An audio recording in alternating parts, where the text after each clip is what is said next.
Hey everyone, ready to totally flip our ideas about music on their head. Yeah, we're going deep on modernism in music. Modernism. And it's way more relevant than you might think. Okay, I'll be honest, when I hear modernism, I'm picturing those old black and white photos, Art Deco flapper dresses. Yeah, I get it. But musical modernism, that's a whole other beast. It spans from the early 1900s all the way to today. Really? So it's still going on? It's all about breaking free from tradition, experimenting, and those rebellious ideas, they're still echoing in the music we hear today. Okay, you've got me hooked. But what even is modernism in music? How do we define it? It boils down to this: experimentation and innovation. It was composers basically saying, screw the rules. Let's see what music can really do. So kind of like a musical rebellion. Exactly. They tossed out those centuries-old traditions of, tonality and harmony. Okay, hold up. Tonal. I vaguely remember that term from high school music class. What does that Okay. even mean? Think of it like this. Tonality, it gives music that feeling of resolution, like everything's landing where it should. A pop song, for example, the chords resolve in a way you expect. But modernist composers, they were all, let's ditch the predictable and embrace dissonance. Dissonance. Those are the clashing, kind of unsettling sounds. Right? Yeah, that's it. It's a deliberate departure from what's familiar. Yeah. It was about exploring the full potential of sound, even if it meant creating tension and, well, ambiguity. So instead of soothing you, they wanted to shake things up, make you really think about music differently. Precisely. They challenged the very definition of what music could be, and you know what? One of those challenges was silence. Wait, silence, like no sound at all. How is that music? Well, that's the thing about John Cage's 433. The performer sits there silently at their instrument for, get this, 4 minutes and 33 seconds. Wow, okay. That's definitely a different approach. So they're messing with harmony, and now silence is music. I'm starting to see how they really push those boundaries, but wasn't this like a total shock for audiences back then? Oh, yeah. Back then, audiences were used to, romantic music, those familiar sounds, the structures they knew. Suddenly, composers are like, nope, we're doing our own thing. Yeah, I bet that didn't go over well with everyone. Definitely caused some controversy. Stravinsky's ballet, The Rite of Spring, it premiered in 1913, and guess what? Almost caused a riot. A riot, seriously. Oh, yeah. The music was jarring, full of dissonance, those unpredictable rhythms, and it took inspiration from pagan rituals, primitive art. The audience, they were so shocked they started booing, even fighting. So this wasn't just changing notes on a page, this was challenging society. Absolutely. They were making people think about what they considered acceptable, even in art, and that's what makes modernism so fascinating. Okay, so we've got this whole rebellion against tradition thing going on. But within that, different styles emerged, right? Right. You can't talk modernism without, mentioning movements like Expressionism and Impressionism. They brought their own unique flavors to this revolution. Now, those terms ring a bell from my art history classes. What do they mean in music? Think of Expressionism like music that hits you, right in the feels. It's raw emotion through intense dissonance, those angular melodies, like Edvard Munch's The Scream, but with sound. Okay, I can picture that. So Expressionism is raw emotion. What about Impressionism?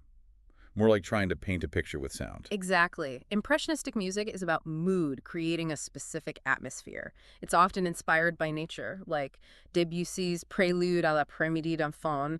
It's like a musical interpretation of a lazy summer afternoon. Okay, now I'm relaxed just thinking about it. Okay. It's amazing how music can do that. So we've got rebellion, then these movements adding their own twists. It's like modernism was a melting pot of bold ideas. Yeah, totally. And to really get it, we need to talk about the people who shaped this era, like Stravinsky, Schoenberg, Debussy, Bartók, Ives. For rebels who changed everything. They were the innovators, the ones who redefined music. Okay, let's hear about these rebels.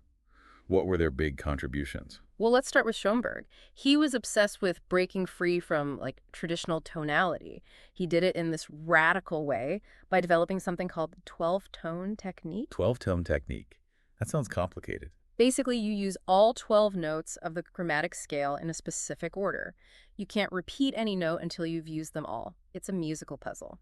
And the result, this totally different sonic world, atonal and highly structured. So instead of relying on those familiar keys, Schoenberg created a system where every note had equal importance. I can see how that leads to something, well, unexpected. Exactly. And then there's Stravinsky, who was all about pushing the boundaries of rhythm, and orchestration. We already talked about the Rite of Spring. That almost caused a riot with its energy. But he also experimented with polytonality, like using multiple keys at once. Polytonality. Layering keys on top of each other. Okay, my brain's trying to keep up. I'm guessing that adds a whole other level of complexity. It does. You get a musical tension, like pulling in different directions.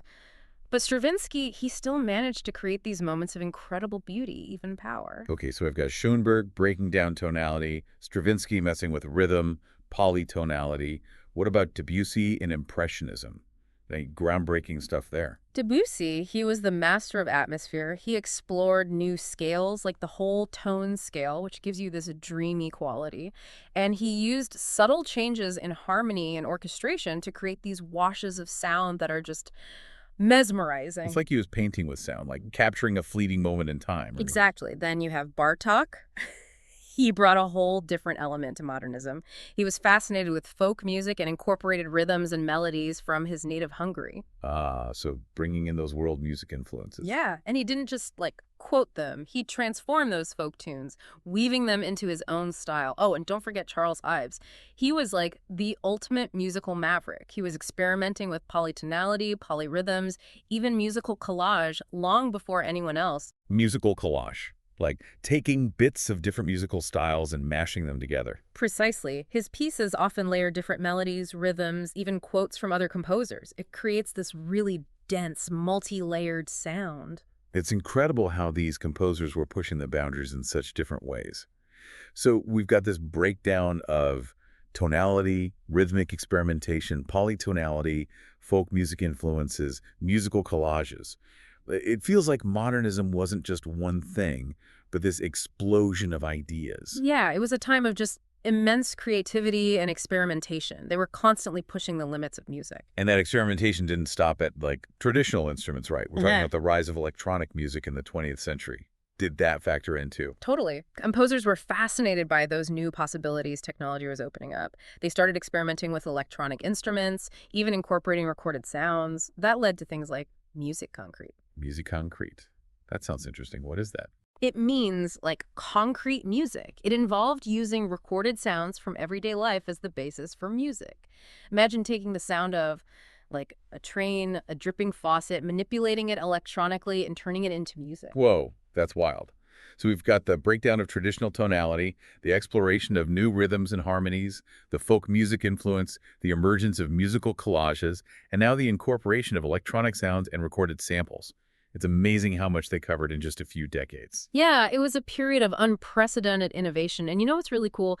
These innovations didn't just stay in the realm of classical music. They influenced everything. Jazz, rock, film scores, even video game music. Wait, so you're telling me the music I listen to today has roots in this era of, like, radical experimentation? Exactly. And that's what we'll get into next. We'll trace that evolution of modernism and see how it still shapes the sounds we hear all around us. Okay, I'm ready for more. But for now, we're going to take a quick break. Be back soon to continue our deep dive into the amazing world of modernism in music. Stay tuned. All right, we're back. Before the break, we were talking about those early modernist ideas, like super radical stuff. And, you know, it's kind of wild to think that a piece like Stravinsky's Rite of Spring almost started riots back in the day, just because of how it sounded. It really shows you how powerful music is, how it gets to us emotionally, and how people's ideas of what music should be were totally turned upside down. Yeah, like modernism was this big sonic explosion, and we're still feeling the effects. Yeah. So how did things evolve from there? What happened after Stravinsky and Schoenberg, those pioneers, did their thing? Well, after World War II, things got, if you can believe it, even more experimental. Composers took those groundbreaking ideas and pushed them even further. We're talking about movements like serialism and total serialism. Those names sound intense, like next-level stuff. What were they all about? Okay, so serialism. Imagine Schoenberg's 12-tone technique, but on steroids. They didn't just use it for the pitches, they applied it to everything. Rhythm, dynamics, you name it.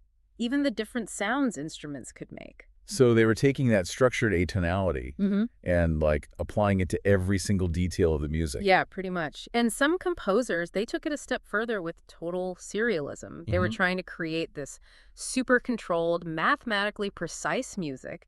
Every single little thing was determined by a set of rules. That's crazy. It's like musical coding or something. But wasn't that like the opposite of what early modernism was all about? I thought it was about breaking free from rules, being rebellious. You're right, it kind of was. And some composers, they started to feel that way too. They felt like all that complexity was sucking the life out of the music. So what did they do? Did they just like give up on the whole modernism thing? No. Instead, they kind of swung in the opposite direction, and that's how minimalism came about. Ah, minimalism. Now, that's something I've heard of. But how does that fit in with modernism? It seems so different from all that atonal stuff we've been talking about. Yeah, you're right. It was a reaction against that complexity. Minimalism took things back to basics. It's all about simple melodies, repetitive structures, subtle changes over time. It's like the musical equivalent of those Zen gardens. Like instead of a million things going on, it's more about creating a mood, something hypnotic. That's a great way to put it. Guys like Steve Reich and Philip Glass, they were the masters of this style. Their music can be, like, totally mesmerizing, even though it's based on really simple elements. Okay, so we went from breaking down tonality to going super complex with serialism and then stripping it all back with minimalism. It's like a musical roller coaster. Yeah. But we haven't even talked about like one of the craziest concepts that came out of modernism, chants music. Ah, yeah. Aleatoric music. Now that's where things get really interesting. Okay, remind me again how this whole chance thing works. It's not like composers were literally rolling dice to decide what notes to play, right? Yeah. Well, sometimes they actually did. The idea was to bring randomness into the music, unpredictability. So instead of the composer controlling everything, they let chance play a role. Sounds Yep. like it could be total chaos. It could be, but it could also be, like, really freeing. It opened up a whole new way of thinking about texture, form, even the relationship between the composer and the performer. So we've got randomness, silence is music, all these dissonances challenging the audience. Modernism really changed what music could be. But how did it actually influence the music we hear today? It feels like a huge jump from like the concert halls to the stuff we hear on the radio or even in video games. I know, it seems that way. But the connections run deep, trust me. Remember, modernism wasn't just about sounds or specific techniques. It was a whole way of thinking, questioning everything, pushing boundaries. That spirit, it spread to all kinds of music. So it's like modernism planted these seeds and they grew into all sorts of new musical forms. Exactly. Take jazz, for example. Those modernist ideas about harmony, improvisation, they had a huge impact on jazz musicians, like Miles Davis, John Coltrane. They started experimenting with modal scales, free jazz, Yeah. breaking away from the old rules. And what about rock music? And rock's all about rebellion, right? Definitely. And it was totally influenced by modernism. Think about those progressive rock bands like King Crimson, Pink Floyd.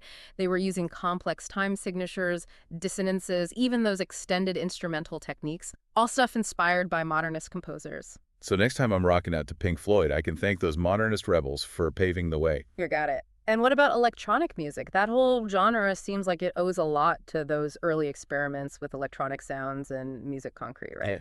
Like those early experiments must have been a huge influence. You're right. Modernism was a big deal for electronic music. Composers like Stockhausen and Varese, they were using electronic sounds to create these brand new soundscapes. And that laid the foundation for everything, from the 80s synth pop to the experimental electronica you hear today. So it's like modernism opened up this whole world of sonic possibilities, and electronic music just took off with it. What about film scores? I mean, they're all about creating atmosphere, emotion. Did modernism have an impact there? Oh, absolutely. It's everywhere. Think about those classic Hitchcock film scores, like Psycho or Vertigo by Bernard Herrmann, full of dissonance, unusual orchestrations, that sense of unease. That's straight from modernism. Wow, never thought of it that way. It's amazing how all these different types of music are connected by this modernist thread. Yeah.